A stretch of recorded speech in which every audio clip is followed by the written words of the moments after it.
Alors, on arrive maintenant à la deuxième partie où nous allons faire une exploration plutôt géométrique du graphique de la fonction sinusoïdale. Donc, comme on fait depuis le début, on va considérer deux composantes à notre fonction. D'abord, la partie essentielle, celle qui permet de classifier le type de fonction, sa caractéristique principale, ce qu'on appelle parfois le cœur de la fonction. Dans le cas d'une fonction sinusoïdale, on choisit la fonction sinus comme représentant de base. Donc, le graphe de cette fonction commence au point à l'origine et va en croissant pour ensuite osciller de part et d'autre de l'axe horizontal. Et quitte à ajuster le système de coordonnées, toute fonction de type sinusoïdal adopte ce comportement. On observe avec la courbe de la fonction qu'il s'agit effectivement d'un comportement de type sinusoïdal. On pourrait carrément laisser tomber les axes et les repères et juste se fier à la forme de la courbe. Un des buts de l'outil des fonctions est d'explorer un peu plus en profondeur l'impact d'ajout de certains paramètres à l'intérieur de la définition de notre fonction. C'est ce qu'on observe en deuxième composant de la fonction, tout ce qui concerne la partie transformation qui fait intervenir différents paramètres. Chaque paramètre ici apporte une modification arithmétique, donc on peut englober les paramètres selon le type d'opération qu'ils effectuent et le positionnement dans le processus de calcul. On pourra donc dire qu'il y a les paramètres qui sont de type additif. Dans le cas ici, on a le H et le K, qui auront comme impact visuel de faire une translation ou un glissement de la courbe de manière plus systématique qui effectue une translation du point à l'origine.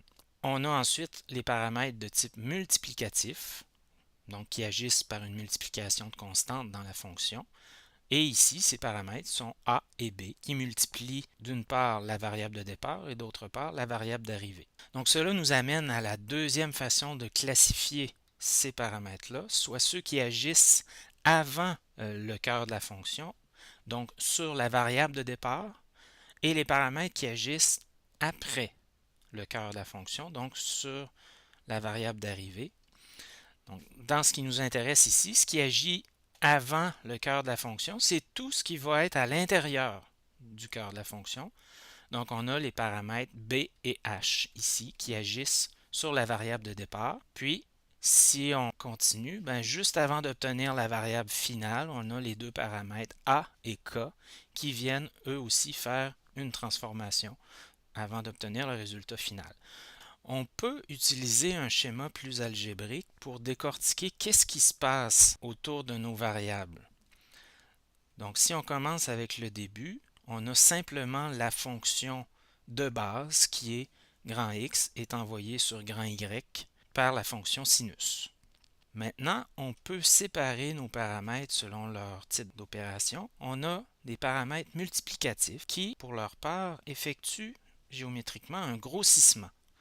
Donc, il va s'agir en quelque sorte d'un changement de l'échelle ou des unités de mesure qu'on utilise dans le système de repères pour tracer notre graphique de fonction.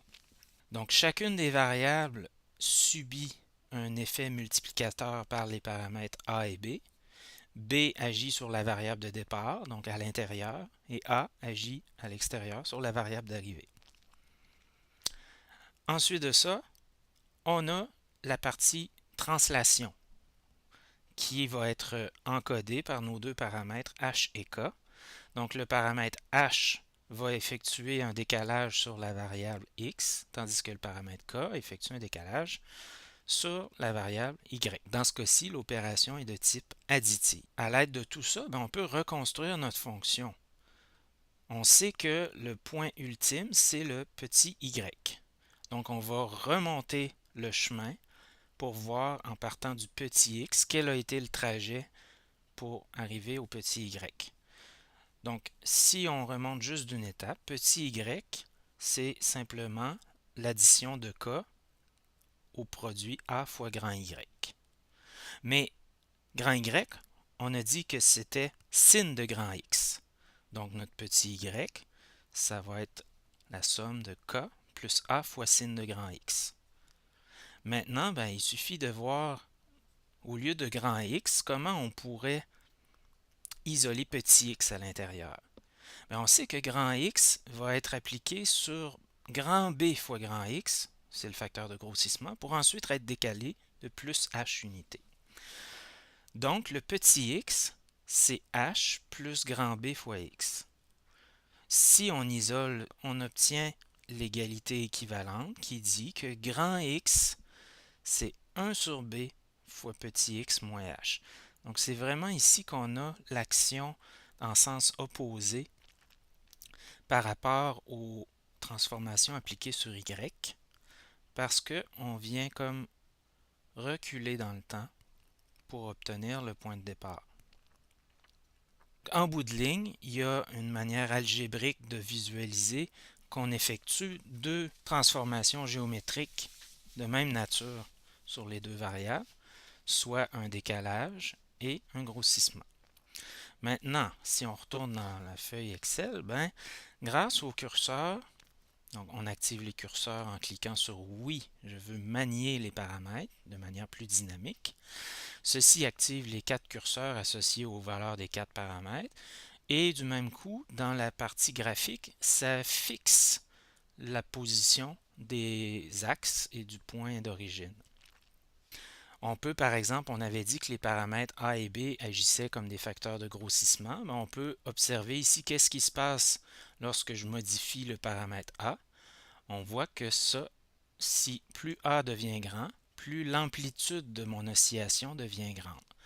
Donc, il y a un facteur de grossissement direct ici. Tandis que pour le paramètre B, c'est plutôt sur l'axe horizontal qu'il y a un effet. Donc, lorsque B devient petit, on voit que la période d'oscillation s'étire et devient très grande. Et lorsque B augmente, on a une période d'oscillation de plus en plus faible ou une fréquence qui est de plus en plus grande. Donc, le paramètre B joue un rôle sur la fréquence ou comme un facteur de réduction sur la largeur d'une période d'oscillation. Ensuite, si on voit les paramètres qui sont de type additif, en déplaçant le curseur, plus h prend une valeur positive, plus le graphe de la fonction va être décalé vers la droite. Tandis que si je décale mon curseur vers la gauche, mon graphique aussi est décalé vers la gauche.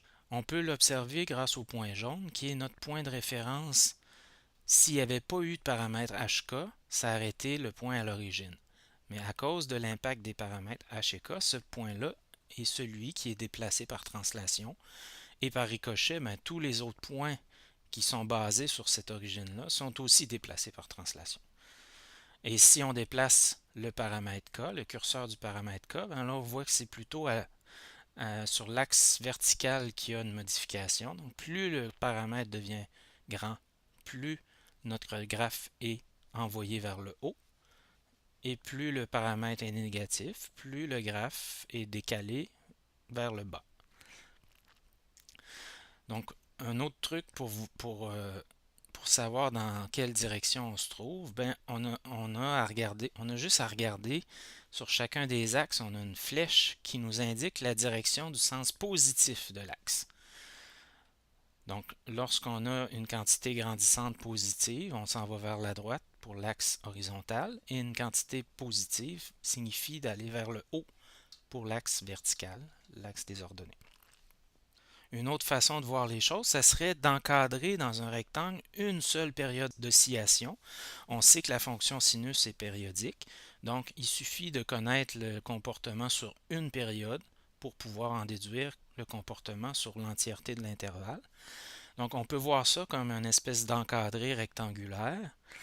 Et le décalage à l'aide des paramètres HK, c'est la translation de ce rectangle-là dans le plan, tandis que les paramètres multiplicatifs A et B auront pour chacun un impact de grossissement ou de réduction sur la hauteur et la largeur de ce rectangle-là.